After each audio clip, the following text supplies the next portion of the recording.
ముగ్గురు స్నేహితుల కథ ఇది. జ్ఞానము, ధనము, విశ్వాసం. ముగ్గురు స్నేహితులన్నట్టు. వీళ్ళు చాలా మంచి స్నేహితులు. గాఢమైన స్నేహితులు. ఓసారి ఏమైతదంటే వాళ్ళు ముగ్గురు విడిపోవాల్సిన అవసరం వస్తదన్నట్టు. సరే ధనం ఏమంటదంటే నేను ధనవంతుల దగ్గర మాత్రమే ఉంటాను అంటది. జ్ఞానం ఏమంటది నేను విద్యాలయాలు, ఇంకా దేవాలయాలు మాత్రమే ఈ రెండిటి దగ్గర మాత్రమే ఉంటా అని చెప్తది. విశ్వాసం మాత్రం ఏం మాట్లాడదు. గమ్మునుండిపోతది. ఏం మాట్లాడతలేదు విశ్వాసం అని ధనం, జ్ఞానం 2 అడుగుతాయి.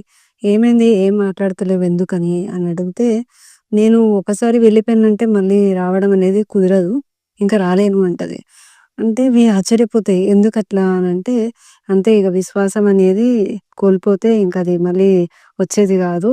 ఎవరైనా న్యాయంగా, ధర్మంగా ఒకరికి నమ్మకంగా ఉన్నంత వరకే నేనుంటాను.